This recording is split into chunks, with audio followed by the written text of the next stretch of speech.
Welcome back, everyone, to the Canadian Baseball Network College Series podcast. We're thrilled to be joined today by head coach at Austin Peay State University, Roland Fanning. Roland, how's it going? Man, I'm so fired up. I'm trying to melt the snow out on the field right now. That's how fired up I am. I will say, I've reached out to a lot of people to come on this podcast, and I've never received as excited of a response as I did from you in that direct message. Oh, yeah, I was fired up. I mean, I just like if somebody cares enough to want to know a little bit about us. I got some history with the Canadian players. I love those guys. I think they're tough and gritty. And anytime I get a chance to rep the brand on your podcast, you just say when. I'm ready. Yeah, sounds good. And I love all the gov stuff that you got around the room there. But I guess to start, let's start with the we're now about a week and a half away from opening day for the 2026 college baseball season for Division I. Where kind of is your team at? What are you doing right now? And how are you kind of trying to prepare your guys to get ready for opening day? Yeah, right now we may be the best indoor practice team in the country. We have been inside for seriously, I think 12 days. We were part of the areas throughout the southeast that got hit with some of the snow and ice. I know you're like Crimea River rolling. We deal with that up here all the time, right? We don't down here ice wise. We've had a ton of ice, but we've been we've been grinding away. Our players did a phenomenal job over the break, coming back ready to go. Our strength coaches, our pitching coaches, our hitting coaches, all the guys create really, really good individual development plans for the guys to go home over the break. Our players deserve a lot of credit. They were ready to go when we got back, so we kind of got right after it, and we're in good shape. We haven't played a real baseball game yet. We're gonna inter squad this weekend somehow, some way, and get 3 games in and try to get as many at bats as we can, so we can get ready for week 1. How tough is that for a program like yours, obviously in the South, Tennessee, to kind of get hit with this storm right before the season, have to shift everything inside? What kind of adjustments have you had to make? Yeah, listen, as I tell our players, there's no excuses, right? We have a great indoor facility to go over in where football trains, and us in softball have a great, we have time to go over there, and all your defensive work can happen, your PFPs can happen. We have cages that are heated and all the things, which is great. We can do all that. We can go live in there, but you can't really replicate being able to play like a real game and seeing like the fly balls and stuff like that. But we haven't missed a beat. There'll be no excuses whether we win or get beat opening day or opening weekend. It won't be because of lack of preparation. I think a lot of it's mentality. I think it's, people looking, trying to find all the negatives. There's a lot of positives that we have, and a lot of opportunities to find new ways to train. And that's what we've been able to do. So you opened the season at UNLV, correct? Yeah. Oh, yeah. So take me through a little bit about how the college baseball schedule is set. Obviously, the conference schedule is kind of predetermined, but how do you go about booking non-conference opponents? I just try to beg people to play. I mean, listen, we're about to do something that's never been done here before. We're about to play 33 of our 55 are on the road. It's the most road games in school history. 25 of the first 33, the most like that part of the year in school history. It's the scheduling is hard for us. I'm not going to lie. I could sit here and give you a different answer, but scheduling is a challenge for us as far as just getting opponents to play us at home or even on the road, and that's okay. And there's websites, there's things like that. You're calling guys, you're trying to get guys to play every year, but staying out at UNLV is a guy that I've known for a long time, and he had an opening, and he said, "Yeah, come on out," which is great. And our schedule continues to be creative with Eastern Michigan coming down. Coach up at Cincinnati's going to let us come up and play a weekend series versus the Big 12 opponent in Cincinnati, who's very, very good. And then we got 4 SEC schools back on, which I'm really fired up about. And then Tennessee, Ole Miss, Mississippi State. We're playing Alabama at the Pro Park in Huntsville. And, got a couple midweeks in there with, WKU and Tennessee Tech, people that we've kind of played in the past. And so, yeah, scheduling's a challenge. I'd probably be smart by just leaving that right there because, there's some people that will not play us and they're really close to us. And there's some that continue to play us. And we like to compete. So we're fired up for the schedule we have, and we'll play whoever we can. Let's talk a little bit about the culture you've created. Obviously, you're a very energetic guy. Talk a little bit when you took over at Austin Peay in 2023. What kind of example did you want to set for the players, and how has that kind of grown over the last 3-4 seasons? Well, it's pretty simple. I was an assistant coach for the first, I don't know how long I did it, 15 years, whatever. And every coach that I worked with at the Division I level, it was their first time to ever be a head coach. And so you get to sit there and learn, and observe on how things are going as you're the assistant. And I was lucky enough to work for the winningest Division II coach of all time, and Mike Matheny down at Southeast Oklahoma State University. And that was really good for me. When you become a first-year head coach, you don't know if what you hope to inspire to do is going to work, right? But I knew this. I said this in the job interview. I was going to do it my way, and my way is going to be different. And our way is different. And it's not for everybody, but it's for us. And quite frankly, Matt, we don't talk about culture. We just talk about our house, because the way you live in your house, Matt, is different maybe the way we live down here.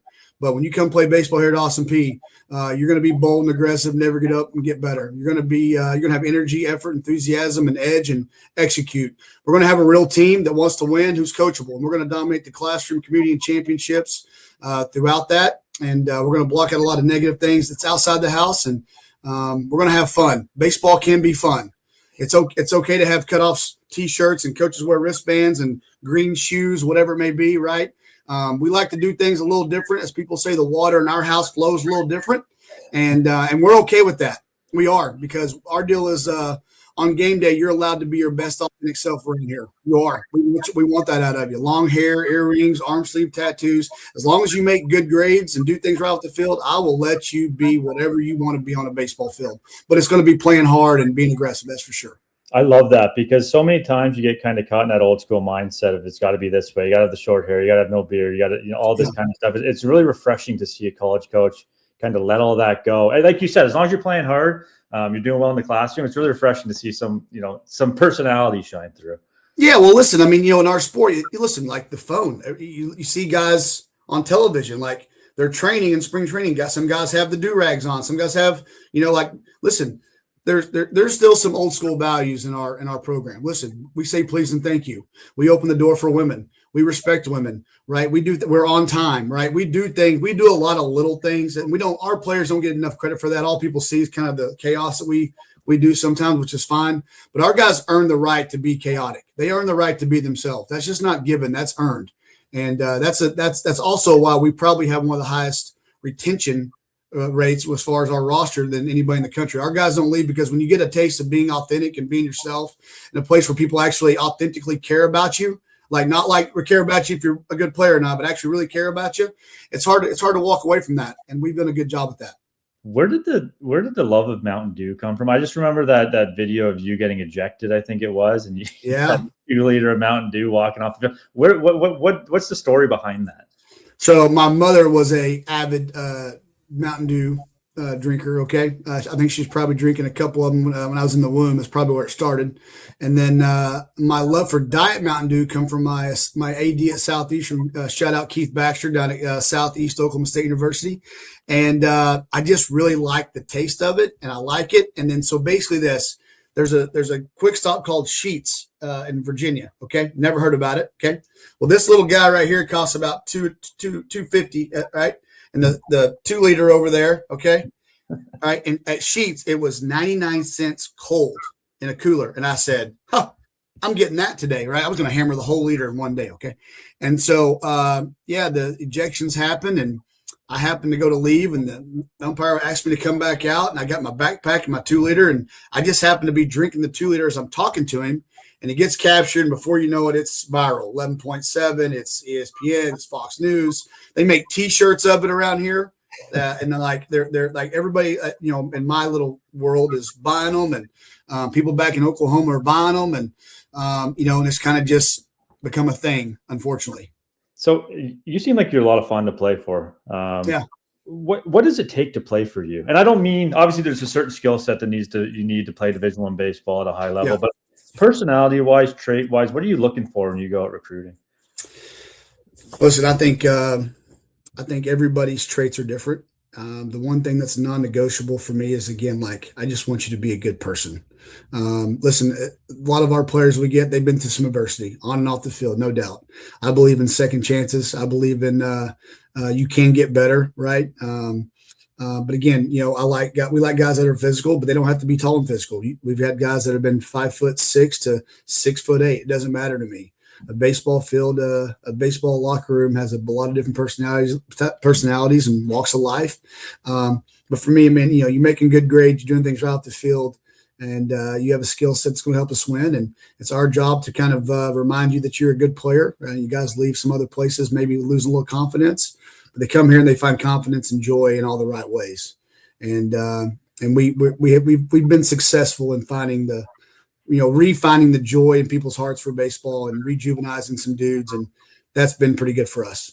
You've been at big programs. You mentioned assistant at Kentucky, Oklahoma State. You may not have thought of this, but how much of an advantage is having that mindset at maybe a smaller school in a recruiting sense? And we're getting guys that either for a second chance or guys that, reinvigorating their love for the game and allowing them to be themselves. Is that an advantage when you go out to recruit? Yeah, because now our players, so it's easy with a coach. So what happens a lot of times, okay, man, I'm just going to tell it to you straight. They recruit one way to you, all these things are going to do, and then you get there and it's like, it doesn't happen. It's not real. It wasn't real, right? So here, sure, coach, you're going to tell me all these things. I just tell them, go find a player and ask them how it is. See if it's this way every day around here. Our players are our best recruits. I ain't got to sell nothing. I get to tell people the truth. So I get to tell you what we've done now. It ain't, I don't have to forecast we may win or what we may do this. We're doing it. We're doing some things at a really high level, and our players are echoing this to recruits. When we bring recruits in, we don't hide our players from the recruits. Oh no, we put our players right in front of the recruits because they're the best. They're the best. And there's why All-Americans aren't leaving. There's why Players of the Year aren't leaving. There's why Cape Cod All-Stars aren't leaving. Like, our guys aren't leaving, and that's different in this day and age. Different. Yeah, for sure. And one of those guys is the Canadian you have on your roster, Keaton Cottam. He's going to be a junior this year. He's been around for years. Tell us a little bit about Keaton and kind of what he brings to the team. Yeah, love Keaton Cottam, and what people don't understand is this kid's been working while he waits. Came in here, he was taking, I think you guys might call it like a victory lap, right? He was taking a victory lap, and he came in here at mid semester in the spring. I coached his cousin Cole Cottam at Kentucky, so we had a little bit of a family connection. But he is an elite catcher, can really catch, receive. Played some last year. I think he hit a little north of 300 last year. One of the strengths of our program since we've been here, we've had elite catchers. Like we have elite catchers every year. It's his time to get in the mix and play. The bat is there. His strike zone discipline's there. I think he's one of the more elite catchers in this region as far as from a defensive standpoint. He just happens to play alongside a guy who was a first team all conference catcher last year. And so those two guys, they're so unselfish. They're willing to play some first. They're willing to DH because I got a little triangle between, Keaton Cottam and Trevor Conley and Cole Johnson at first base and the two catchers in the DH spot. But Keaton Cottam is what it used to look like. Come in here as a freshman, kind of earn your stripes, come in here and play a little more your sophomore year, right? And then like now here it comes. Here comes the game for you. He's ready. He's tough. Canadian kids are tough. And I said that too. Like, I think Canadian kids are tough. They may be behind in some areas because I say it just takes a little time to get thought out, right? And then when they do, man, you got some really high end type players. And again, one that he could have. There's been many kids across the country that don't go their way early and they just transfer. This kid has stuck it out, and I am loyal to loyalty. And it's his time to kind of see what he can do. You mentioned his brother Cole that you had at Kentucky. He went on to play in the Boston Red Sox organization, the draft pick. Is there any similarities in their game? Yeah, they're both tough and they're both smart. Now Cole was his cousin, the first cousin, but Cole is a bigger dude. The game's different. Keaton can lay down a bunt. He can lay down a safety. He can hit a double. He can go flat to the backside. He can go high to the pull side. Honestly, Keaton. I think Cole would say this. Keaton's a better defensive catcher. Keaton is a better defensive catcher. And I love Cole. Cole's got way more power. Cole hit 18 homers in the SEC, but they're the same, but their last name's the same. Their toughness is the same. Their baseball IQ is the same. And they both come from great stock. That family's unbelievable.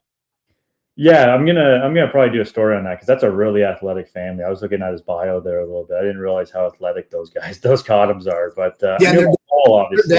I think their dads play a little college ball too. I think at Memphis. I think I saw. Yeah. Right. That's right. We were talking a little bit before we started recording about that. You've coached a lot of Canadians. David Mendon, Tristan Pompey. You recruited Owen Casey, Kentucky before he went to Michigan, and obviously never got there. Now he's in the big leagues. So. Good call on recruiting that kid. Jaden Brown, by the way, perfect game All-American. Jaden Brown had him here. You had one of the Cush. By the way, Jacob Cush transferred in here. The Cush man, come on. Is there one that when you were recruiting them that really jumped off the page? And that's not to disparage the other one, but was there one that was really toolsy when you were recruiting them?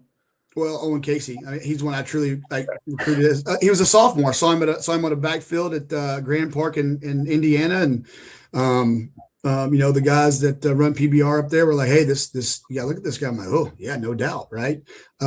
Peter Bacco, who went to Connor State, who wound up going to NC State and transferred to Southeast Oklahoma State University. He was really good. Guys like, I'm blank right now. Tristan Pompey was an unbelievable specimen. Zach Paul. Just the brothers playing the big leagues, left-handed hitters. One's with the Dalton. Yes. Well, yeah, Dalton's brother. There's two sets of brothers, the Pompeys, and then there was I'm blank right now. Went to they were committed to Texas Tech, maybe. Oh, the Nailers. The Nailers. Yeah, they were so fun to watch.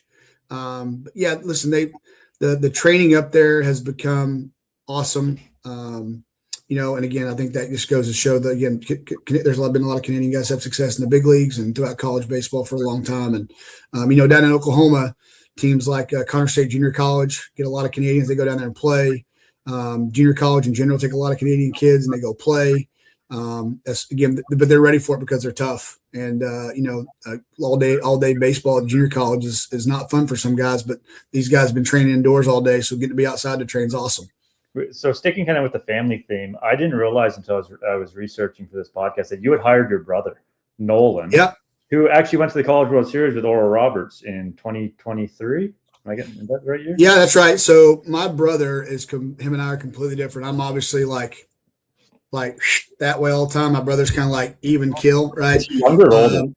I'm 10 years older than him. Yeah, he's younger. Yeah, and so my brother's also a junior college national champion as an assistant coach at NOC Enid, and he was at Midland Junior College for a little bit, and then again went to Oral Roberts and went to Omaha, and then he transfers over here, and we win the most single season win in school history, and then he helps lead because he's our recruiting coordinator along with our staff, our great staff. But we're the number one junior college class in the country here at Austin Peay. Not an SEC school, Big 12 school, Big 10 school. Austin Peay State University had the number one junior college class this fall, right? I think that's important to say that because we've had kids from all over the country. We've got kids from Puerto Rico. We've had kids from the Dominican Republic. We've had kids from Canada. We're coast to coast, and so it kind of answer your question a long way. My brother been a great addition. He's a winner along with all of our coaches. But it is cool the fact that I get to look at my brother every day, and my nephew's here, and my mom and dad get to come up here and see all of us at once. It's that part's been pretty cool, and not everybody gets to do that, so I'm very fortunate. Yeah, that's a pretty cool connection that I, like I said, I just kind of figured out preparing this podcast. But you speak about recruiting, and you're kind of all over the place. You're coast to coast. You're international. How do you go about establishing those different connections? Obviously, I'm curious about the connections in Canada because you've had so many Canadians. But just generally speaking, how do you go about kind of spreading that net so wide?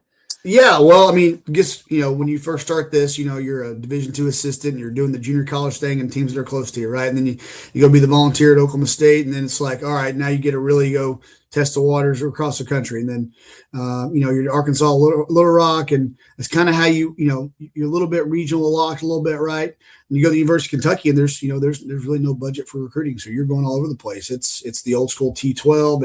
It's going down to Florida for all the perfect game stuff, or Lake Point, and then you're going to hit area code stuff out there. And you just meet people. You meet scouts, you meet people, you coach people. And then, your players, if you're good to your players, your former players, now they call you about people, right? And then, PBR has done a phenomenal job. I think the PBR guys up there, I think it used to be Coach Chris Kimlow and some of those guys up there. They've been really good to me. The select teams, the Jays guys up there have been really great over the years. I'm kind of blank on some names I shouldn't be blank on, but just people have been great. And listen, I think because we've treated people so good along the way, and again, people's opinions of me are what they are. But the Canadian dudes have been awesome, and they've been respectful, and they've accepted my personality and always have. And whether I was wearing checkered shorts or pants at Kentucky or green shoes, because I'm always on go down here at Austin Peay, baby. Like, those people up there have loved it, every single minute of it, and have been very, very supportive of us, and I appreciate that. You mentioned T12. It's now the Canadian Futures Showcase. They've changed the name of it, but I think the first time I ever saw you was at that tournament. Might have been 2019. You were with Kentucky at the time. Yep. You probably don't remember me, but as an American in the South, coaching these schools in the Southern United States, what was your opinion of that event when you came up here? I thought it was my, and I'm not saying this, it was my favorite event at that time because I could see the best talent in one spot. You weren't going to get rained out. I'd stay up in the Marriott, up in the outfield. I'd walk down. It was awesome. Like I thought it was great. Because again, I'd always watch these players come to like Oklahoma junior colleges, and I got to watch them play, and to go up there and watch these guys work out in that type of setting, and they loved being at there. It was like wasn't like your traditional like showcase thing. Like these guys get to come to it is the Rogers Center still, right? So we call it, right? Okay, the Rogers Center, and like people, they just get at parents are there. It's like they're taking pictures. I just thought it was pretty cool to watch, and yeah, I always liked it. And again, you get to see, the guys who are running the event, right? People you always talk to, you get to spend some time with them when there's downtime. So yeah, I just think it was great. I think again, I don't know how we get. Are you guys still doing it in the Rogers Center? Yep. So okay. It's like I said, it's a Canadian Future Showcase now. But yeah, it's still going strong at the Rogers Center. They put it on again this past year, and yeah, I think it's going to continue for really great support from the Toronto Blue Jays as well, kind of backing it. So that's kind of really helped it. The challenge with recruiting in the fall, and it's just a challenge. You got to pick your poison, what you want to do. It's just like we have such a small window now, and to hit all the events and getting the most bang for your buck, right? It's just been but again, I don't know how the attendance has been, but listen, I just think it's an awesome event. It's ran great, and I hope you guys continue to do it. Before we let you go, I got to ask about this year's team. Kind of like I mentioned, we're a week and a half from opening day. Give me kind of the rundown and what kind of your expectations are and what this team's going to look like hopefully in 2026. Yeah, again, I'm not great in predictions and saying what we're going to do. I can just tell you that right now our guys have done a phenomenal job in the classroom. They've done a phenomenal job off the field. They've done a phenomenal job preparing to earn the right to have a chance to win. And again, we have a group that is probably connected with from the team side of things faster than any team we've had. The camaraderie piece is high. So therefore they might be able to let it fly. You know what I mean? And so we have a really cool team. It's a little bit older team, but not as old in the past. We had guys this year transfer in here to be a part of winning or have a better chance maybe to attempt to win. And, we're at a point where we're getting guys that, had a lot of great stats. They played where they were at. And now they're trying to come to be part of this. And what this is continuing to win because this place was built on that.